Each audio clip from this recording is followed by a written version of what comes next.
신학의 회복이 중요한 이유, 신학의 회복이 중요한 이유라는 제목으로 말씀 증거할 때 많은 은혜를 받으시기 바랍니다.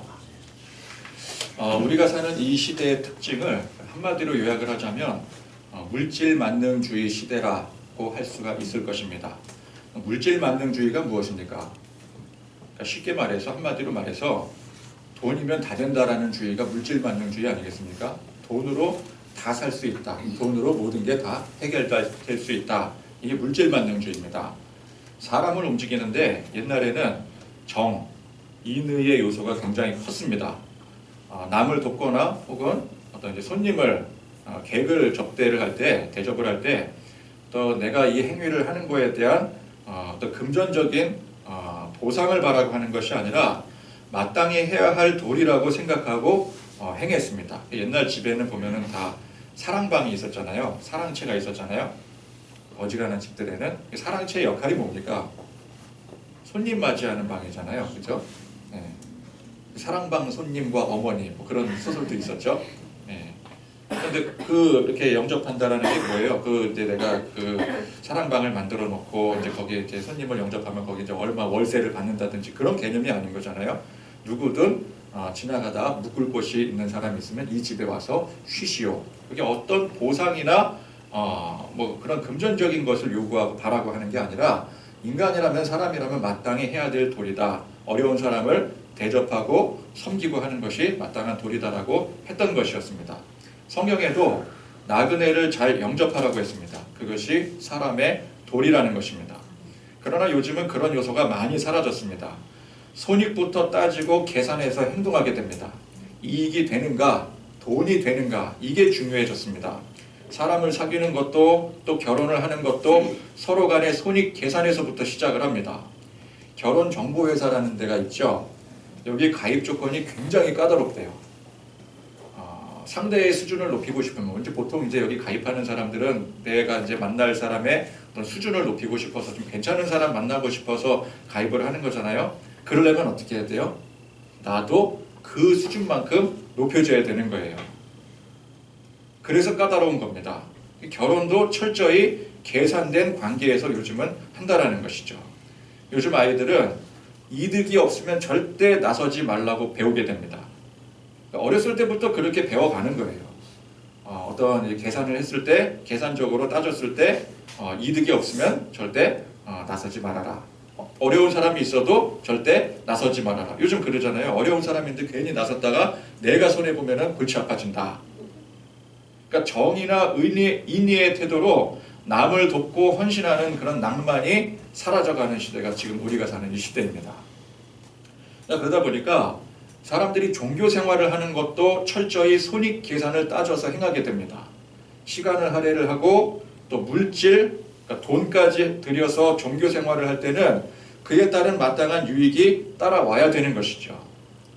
일반적으로는 해결되지 않는 문제가 종교의 힘으로 해결이 된다든지 또 그렇게 믿는다든지 뭐 그게 아니더라도 그런 과정 속에서 충분한 만족과 위안을 누릴 수 있다면, 그러니까 이제 내가 이렇게 교회를 이렇게 아침부터 이렇게 나왔으니까, 내가 오늘 교회 출석을 했으니까 괜히 이렇게 마음이 이렇게 편안해지고, 내가 지난 그 일주일 동안 지은 죄가 마치 회복이 되고 용서가 되는 것 같은 그런 느낌이 들면은 한 주간을 또 홀가분하게 시작할 수 있잖아요.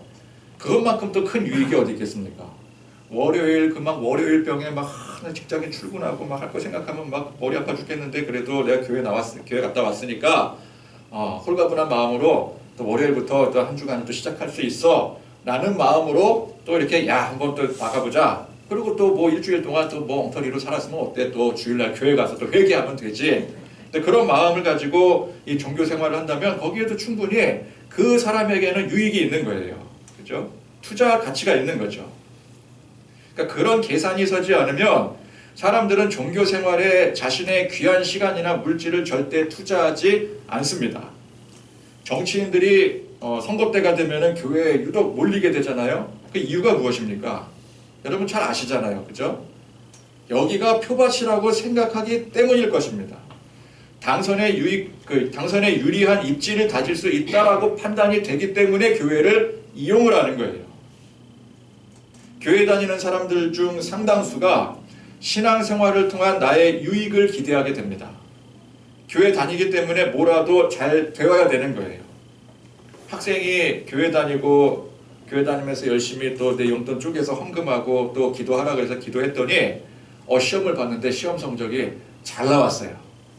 그러면 이제 교회 다닐 맛이 나는 거죠. 야, 교회 다니니까 기도하니까 되는가 보다.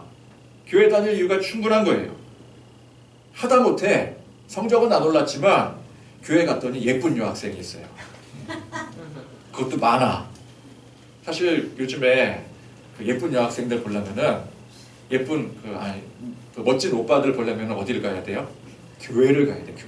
교회 오빠. 교회 오빠면 참한 이미지잖아요. 교회 자매. 얼마나 좋습니까? 그죠? 여러분들은 아니지만 요한이는 교회에서 정말 내가 좀 괜찮은 그럴 수 있어요. 그죠? 그럼 이제 그렇게 된다면은 그것도 충분한 유익이 될 수가 있는 것이죠. 교회 생활을 열심히 했기 때문에 돈도 잘 벌고 사업도 잘 되고 또 건강할 수 있고 하는 일이 잘 풀려야 이게 신앙생활이 재미가 있는 것이지, 그런 유익이 교회를 다니는데도 불구하고 교회 다닐 때나 안 다닐 때나 똑같다면 교회 다니는 게 뭐가 재미있고 무슨 유익이 있겠어요. 저마다 복을 받기를 원하는데 이 복이 무엇입니까? 이 복의 본질이 뭐예요? 이게 나의 유익이라는 거예요. 내 유익. 내가 누릴 수 있는, 내가 원하고 바라는 유익. 자, 그런데 성경의 가르침은 그런 사람들의 기대와 소망을 보기 좋게 꺾어버립니다. 물론 많은 사람들은 자신에게 유리한 쪽으로 성경을 해석을 해요. 부자 되고 문제 해결되고 또 기적의 유익을 얻는 쪽으로 성경을 해석하고 그 부분에 집착을 하게 됩니다.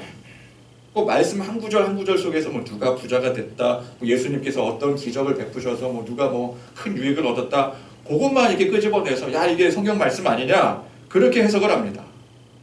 그러나 그것은 명백히 자의적인 해석이에요. 성경을 제대로 본 게 아닙니다. 전체를 본 게 아니에요. 애초에 성경은 창세기 처음 시작부터 이 세상을, 우리가 사는 이 세상을 부정하고 시작을 해요. 죄로 인해서 이 세상이 타락했다라는 겁니다. 그래서 하나님께서 어떻게 하셨어요? 창세기 제일 처음에 홍수로 세상을 심판을 하셔요. 그러면 홍수로 심판을 하고 노아의 가족들로 다시 리셋이 되지 않겠습니까? 그럼 다시 시작한 이후의 세계라고 별반 다를 게 있었나요? 언제나 세상은 하나님의 심판의 대상이라는 거예요. 이게 창세기부터 성경이 말하고자 하는 핵심 주제입니다. 그러니까 하나님께서 부정하셔서 심판의 대상이 된 이 세상에서 우리가 여기서 부귀영화를 누린들 그게 무슨 의미가 있겠어요? 적어도 성경은 이 모든 세상 부귀영화에 대해서 헛되고 헛된 것이라고 강조를 합니다. 솔로몬의 전도서 제일 첫 구절이 뭐예요? 헛되고 헛되며 헛되고 헛되니 모든 것이 헛되도다. 자, 이 한 구절의 말씀에서 헛되다라는 말이 몇 번이나 나옵니까? 반복해서. 헛되고 헛되며 헛되고 헛되니 모든 것이 헛되도다. 헛되다라는 말이 무려 5번이나 반복이 돼요. 이 한 구절에. 그런데도 사람들은 어때요? 성경 들고 열심히 교회 다니면서 뭐라 그래요? 이 세상이 유익하고 유익하며 유익하고 유익하니 모든 것이 유익하도다. 헛된 것을 유익한 것으로 바꿔서 해석을 해요. 자기 멋대로 해석을 하는 거죠. 예수님께서 이 땅에 오신 이유가 무엇이죠? 세상의 죄를 해결하시기 위해 오신 거예요. 그러기 위해서 자기 한 몸을 십자가에 던져서 희생하셨습니다. 근데 사람들은 세상 죄를 해결하기 위해 십자가에 희생하신 그 예수님을 바라보지 않고 기적의 유익을 주는 요술램프 같은, 진이의 요정과 같은 그런 예수님으로 바라봐요. 자판기 하나님이라는 유명한 말이 있죠. 자판기는 뭡니까? 내가 돈을 거기다가 집어넣으면, 지불을 하면은 그에 상응하는 물건이 나오는 기계가 자판기예요. 그러니까 하나님 앞에 내가 시간을 들이고 헌금을 드리고 노력을 들여서 하나님이라는 자판기에 그에 상응하는 복을 얻어내는 거예요. 기복신앙이 곧 자판기 하나님 신앙입니다. 예수님의 가르침은 그런 기적의 유익을 얻고 열심히 그에 따른 노력을 하라, 그 내용이 아닙니다. 근데 사람들은 기적의 유익을 얻기 위해서 많은 열심과 노력을 기울였어요. 예수님의 가르침은 그와 정반대입니다. 자, 오늘 말씀에 유명한 말씀이죠. 누구든지 나를 따라오려거든 자기를 부인하고 자기 십자가를 지고 나를 따를 것이니라. 자, 자기를 부인한다라는 말이 무슨 뜻인가요?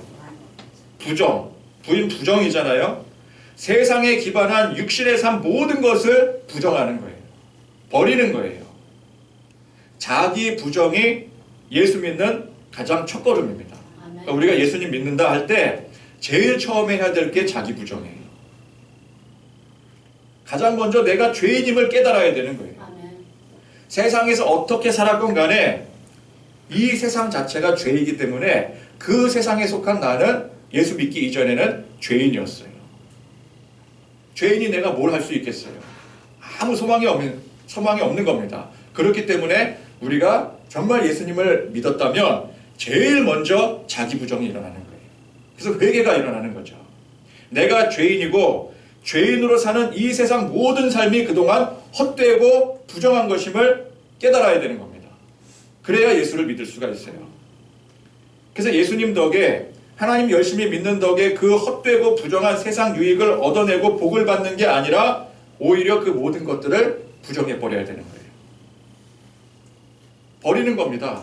그래서 바울이 어떻게 버렸다 그랬어요? 자기를 배설물처럼 똥으로 버렸대. 똥으로 생각하고 내가 지금까지 뭐 세상에서 막 부귀영화 탐하고 그것을 위해 살아가고 어떻게든 성공하기 위해서 그냥 그렇게 애쓰고 동분서주했던 그 삶이 알고 보니까 이게 다 똥이었던 거예요. 그래서 자기 십자가를 지라고 했는데 십자가는 제일 먼저 누가 지셨습니까? 예수님이 짊어지신 거예요. 그럼 우리가 이제 지어야 될 십자가의 그 표본이 누구의 십자가라는 거예요? 이게 예수님의 십자가라는 거죠. 그러니까 우리는 십자가를 지려면은 그 십자가의 원형을 봐야 돼요. 십자가 뭐 아무거나 다 십자가라고 지고 갈 수는 없는 거잖아요. 막대기에다가 뭐 십자가 형태로 만들었다고 그게 다 십자가가 되는 게 아니잖아요. 우리가 자기 십자가를 지려는데 내 십자가가 뭔지를 어떻게 알아요? 근데 그걸 알려면은 예수님의 십자가가 뭔지를 먼저 알아야 되는 거예요. 예수님의 십자가가 무엇입니까? 세상 모든 죄의 저주를 그 한 몸에 짊어지시고 죽으신 희생의 상징이 바로 이 십자가예요. 그게 예수님의 십자가였어요. 그러면 그 예수님의 십자가를 따라가는 우리의 십자가가 뭡니까? 자기 십자가가 뭐예요?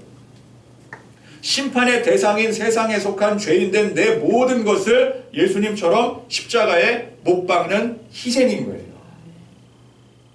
세상에 관한 모든 것, 세상에서 유익을 바라고 성공하고 잘 사는 것이 목적이 되었던 이 모든 것이 십자가에 못 박아야 될 대상이라는 겁니다. 예수님은 그렇게 하셨어요. 그럼 우리가 마땅히 예수님이 짊어지고 가신 그 십자가를, 그 모형을 보고 아 나도 저 십자가를 지어야 되는구나, 그게 내 십자가구나 하려면은 우리가 지금까지 예수 믿기 이전에 살아왔던 모든 세상적인 것들을 그 십자가의 못을 박아야 되는 거죠. 우리 각자가 자신의 유익을 위해 종교 생활하는 모든 것들이 십자가에 못 박아야 될 대상인 것입니다. 근데 십자가라고 뭐 십자가 부르짖고 예수님의 십자가를 닮아가기 원합니다. 저도 예수님의 십자가를 지겠습니다. 그러면서 예수님의 십자가를 돌아보지를 않는 거예요. 관심이 없는 거예요. 자기 십자가가 뭐냐 그러면 십자가 목걸이 딱 보여주면서 저도 십자가를 지고 있는걸요. 그래서 뒤로 획 돌립니다. 장난이지 그거는, 그죠? 자기 십자가가 뭔지 몰라요. 그저 교회 다니면서 그냥 부자 되고 싶고 기도해서 뭐 응답받고 싶고 뭐 이렇게 안 풀리는 일들 잘 풀리고 싶고, 그게 뭐가 십자가예요? 그건 십자가와 정반대일 거예요. 내 모든 것을 부정하고 십자가에 못 박아버리는 것, 이것이 성경 가르침의 핵심입니다. 성경에 자기 십자가를 지고 세상 모든 것을 부정하라고 가르치는데 거기에 세상 부자 되고 성공하고 유익을 얻게 되는 기적의 요소들이 이게 진정한 가르침일 수가 있겠습니까? 그런 유익은 사람들이 만들어낸 소망이요 허상이지 이게 성경의 가르침이 아닌 거예요. 절대 성경의 가르침이 될 수가 없습니다. 물질 만능주의에 물들어 철저히 손익 계산 구조로 사는 사람들에게 있어서, 그래서 오늘 이 예수님의 말씀의 진리는 전혀 유익이 되지가 않는 거예요. 자기 십자가를 부정하고 자기 십자가를 져라. 받아들일 수가 없는 거죠. 그러니까 이런 말씀은 부정을 해버리는 거예요. 근데 희한하죠? 되게 유명한 구절이잖아요. 되게 유명한 구절에 사람들이 달달 외우고 다녀요. 외우고 다니는데 그 의미는 부정해버려요. 정작. 그 사람들이 제멋대로 자기들 입맛에 성경 말씀조차 바꿔버리는 겁니다. 그렇게 변형된 말씀은 더 이상 하나님의 말씀이 아니에요. 아무리 성경 말씀 그대로 외우고 읊조리고 있다 하더라도 그건 더 이상 하나님의 말씀이 아닌 겁니다.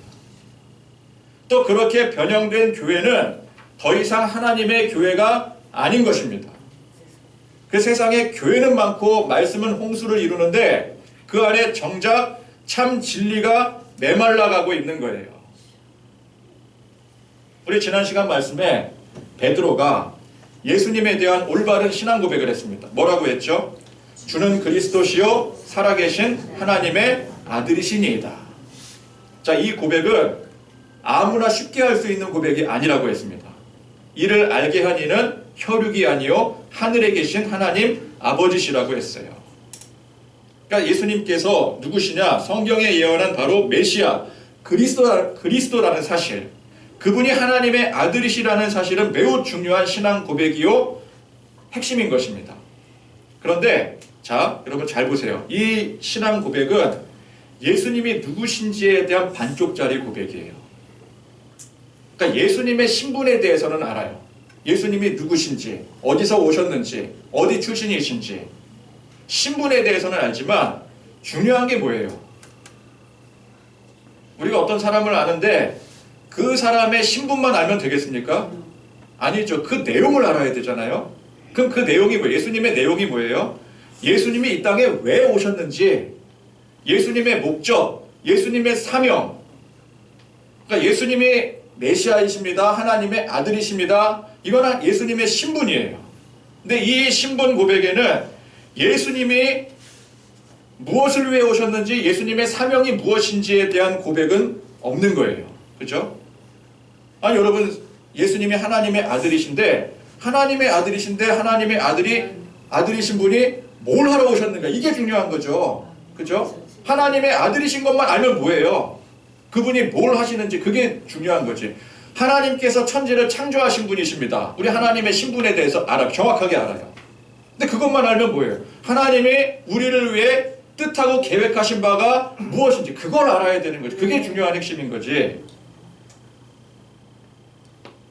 예수님이 성경에 예언한 메시아, 그리스도이시며 하나님의 아들이신 것은 분명한 사실입니다. 그러나 이 사실에는 예수님께서 왜 이 땅에 오셨는지, 그 목적이 무엇인지, 뜻과 계획이 무엇인지에 대한 사실이 없는 거예요. 그래서 이 사실을 알지 못하면 메시아이신 하나님의 아들이신 예수님의 능력으로 세상 부귀 영화를 누리고 세상 복받기를 원할 수가 있는 거죠. 그렇잖아요. 사람들이 내가 원하는 바대로 예수님이 누구시라고? 하나님의 아들이시라고? 어마어마한 능력을 가지신 분이 많네. 그럼 그 예수님께서 나에게 능력 주셔서 세상 부귀 영화를 주시면 좋겠다라고 생각할 수가 있는 거예요. 왜? 예수님의 목적을 모르니까. 예수님이 뭐하러 이 땅에 오셨는지를 알 수가 없으니까 그렇게 생각을 하는 거예요.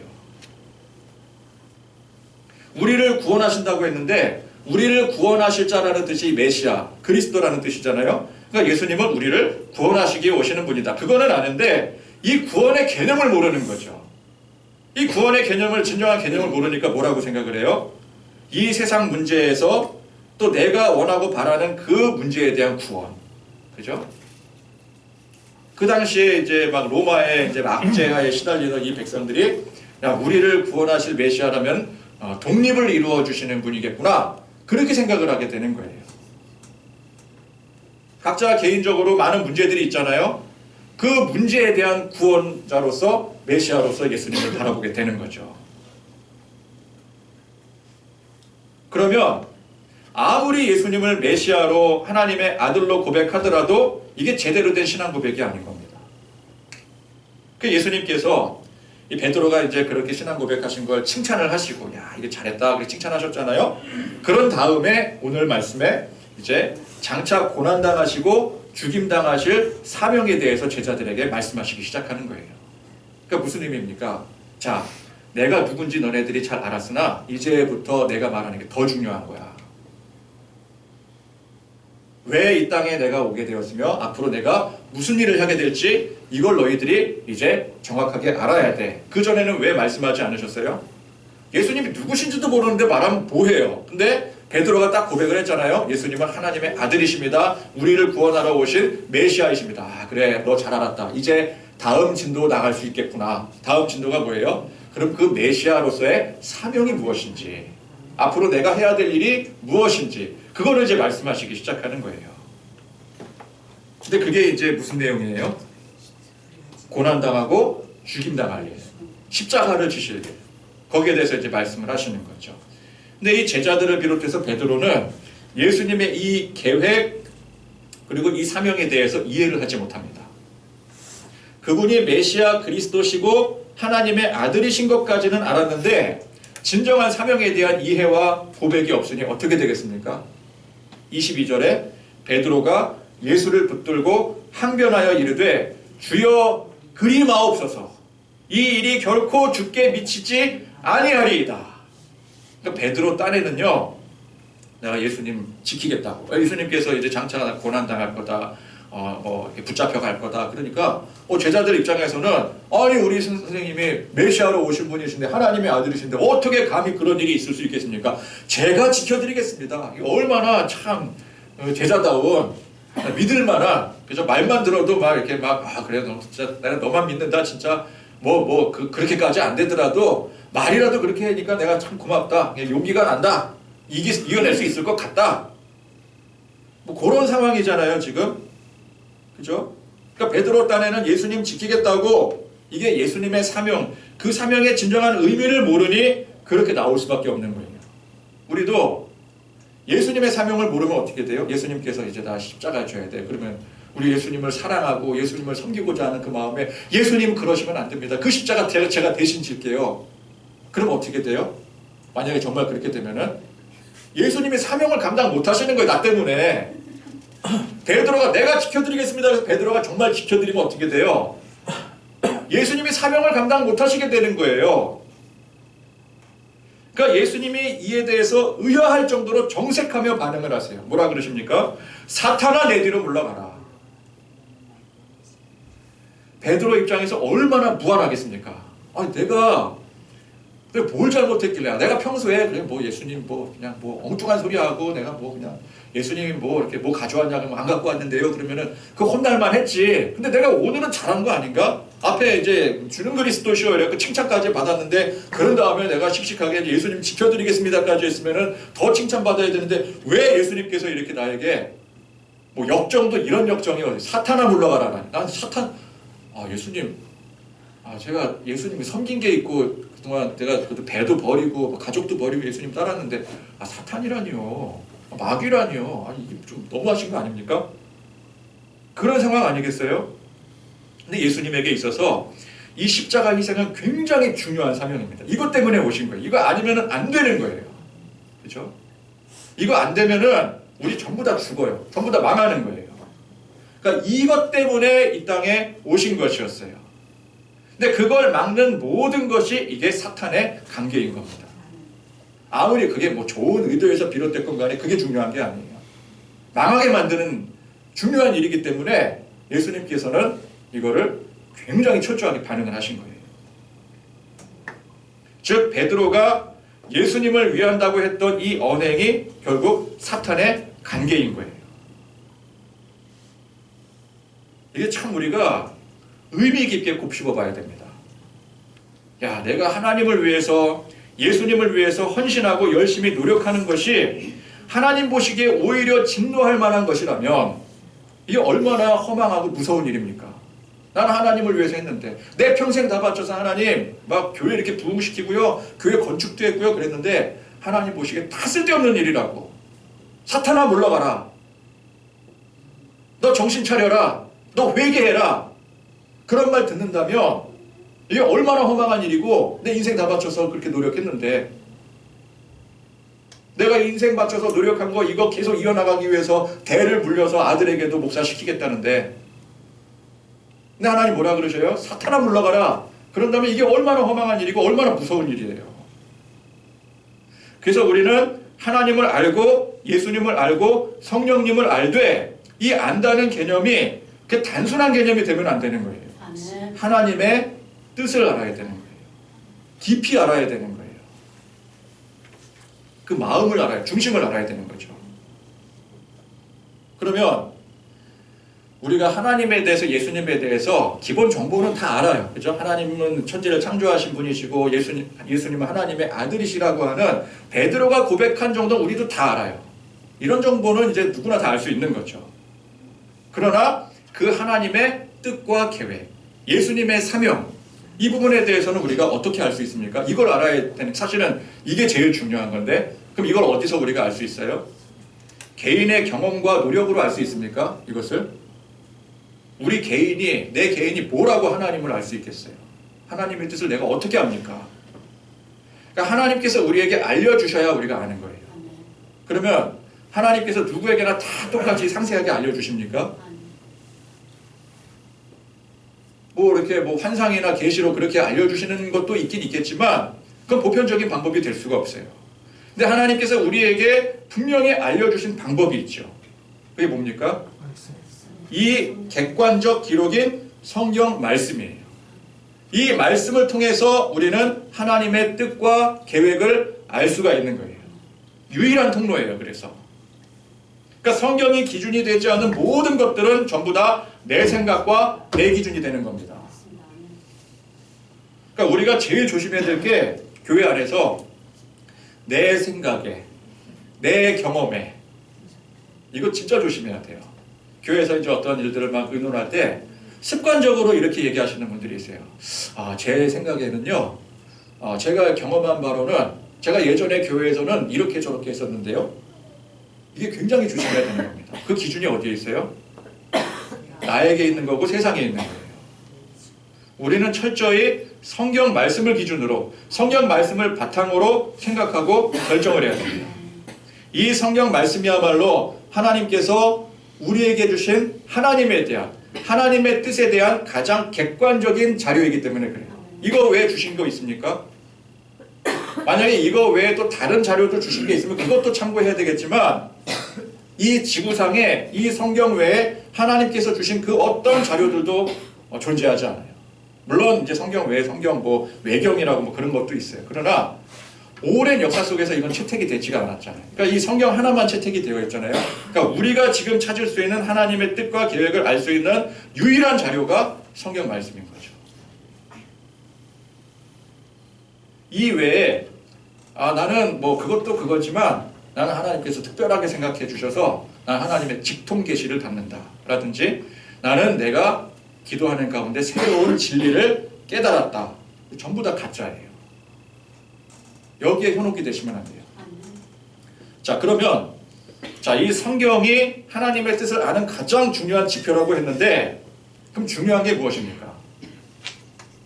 우리가 이 성경 들고 있는다고 해서 이게 하나님의 뜻이 알려지나요?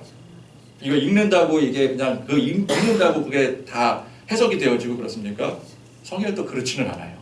그래서 중요한 것이 이 성경을 제대로 해석하는 겁니다. 해석하고 받아들이는 게 중요해요.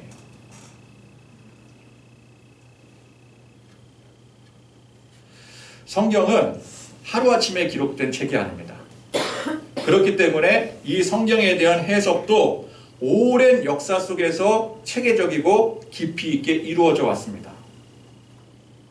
그래서 이를 체계적으로 다루는 신학이 중요한 것이고요. 그죠? 이 성경을 해석하는데 오랜 세월 동안 이것을 연구하고 깊이 있게 다루는 학문이 신학이에요. 신학이 중요한 것이고요. 그것도 제대로 된 신학이 중요한 거죠. 성경 신학은 신약 성경, 즉 사도들의 가르침을 바탕으로 핵심으로 하고 있습니다. 구약 성경과 예수님의 말씀과 모든 행적을 체계적으로 정립하고 가르친 것이 바로 이 신약 성경이에요. 그래서 신학은 신약 성경의 사도들의 가르침이 근본입니다. 자, 그런데 이 가르침이 세월을 지나 심각하게 변질이 됩니다. 그게 중세 카톨릭이었어요. 그걸 다시 원점으로, 즉 이 원점이라는 건 뭐예요? 원래의 성경의 가르침으로 돌아가자 하고 운동한 것이 일으킨 것이 바로 종교개혁입니다. 그 종교개혁이 굉장히 중요한 거예요. 다시 돌아가는, 성경으로 다시 돌아가는, 원점으로 다시 돌아가는 거죠. 핵심으로, 진리로.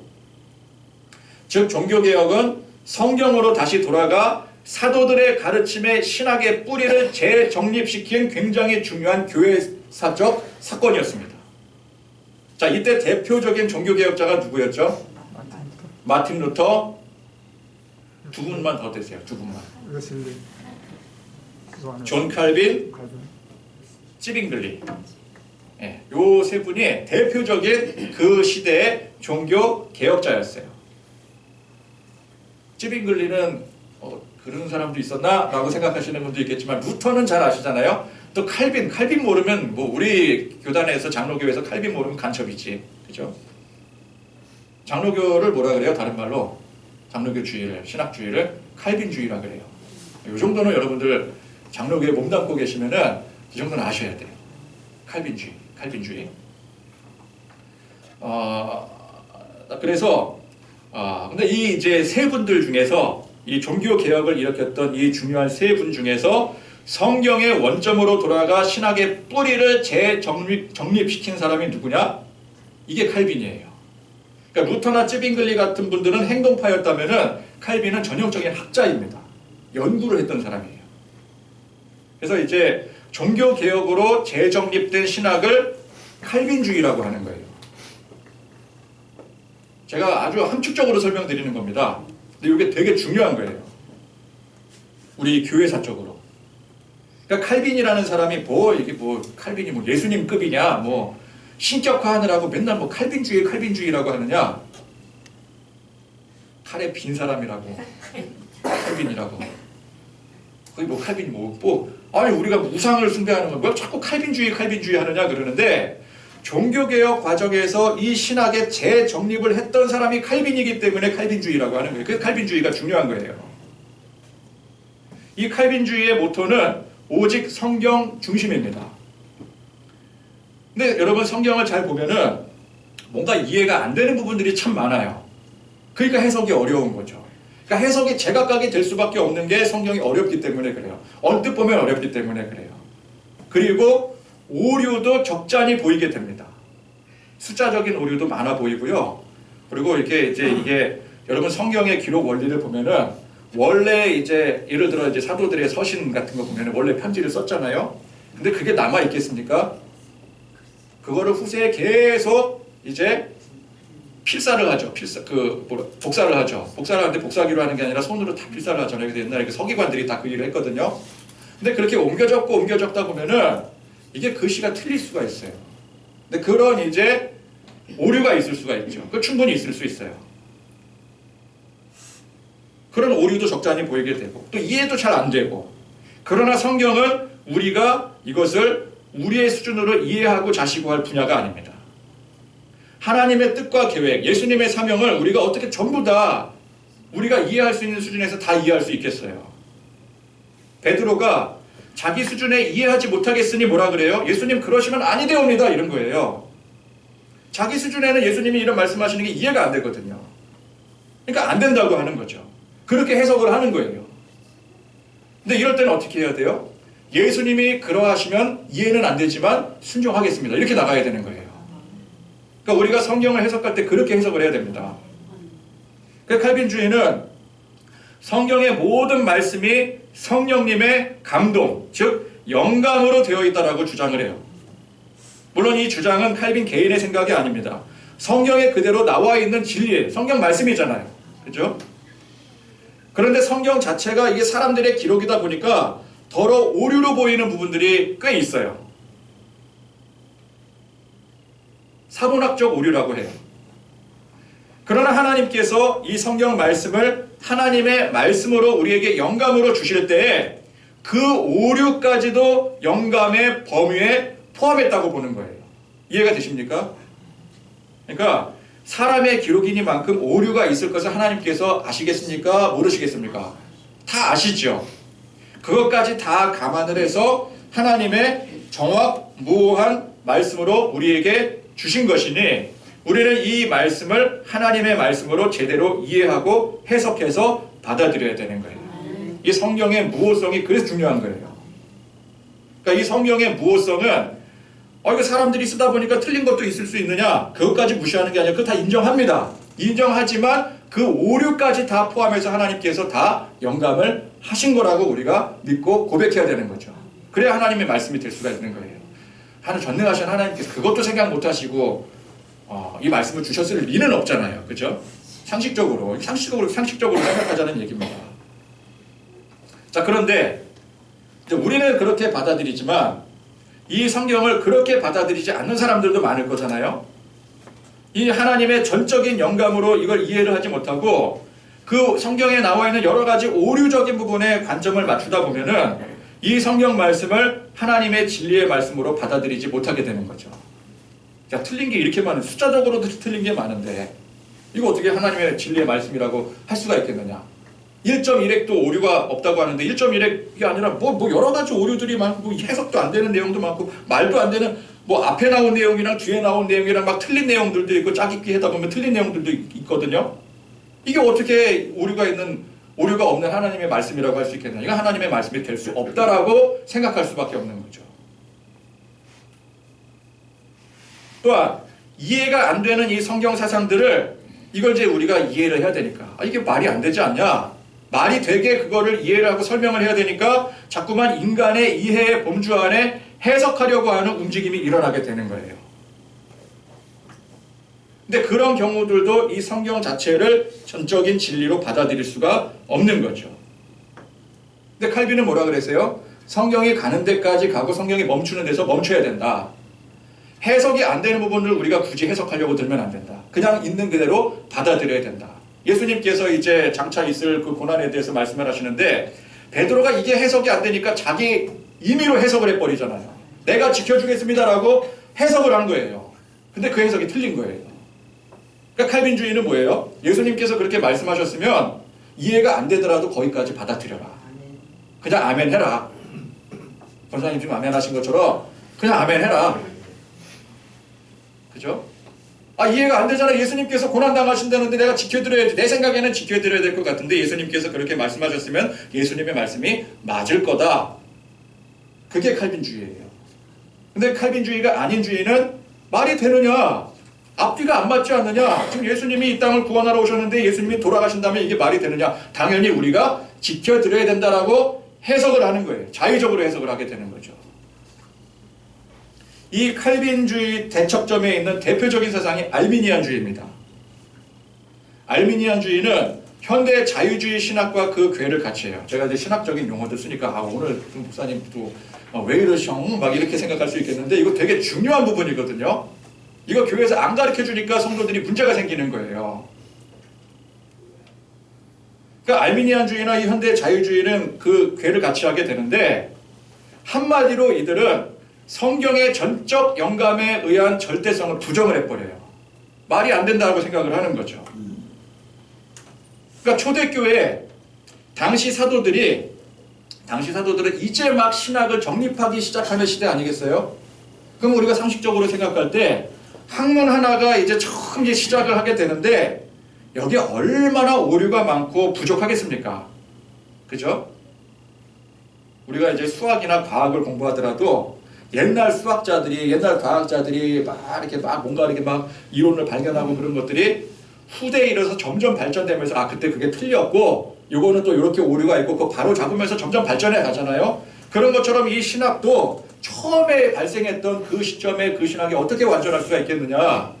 아무리 사도들이라 할지라도 분명히 그 사람들 잘못 해석했을 것이고 또 틀린 게 많았을 것이고 그거를 우리가 점점 시대가 가면 갈수록 학문이 발전하듯이 우리가 발전을 시켜야 된다라고 주장을 하는 거예요.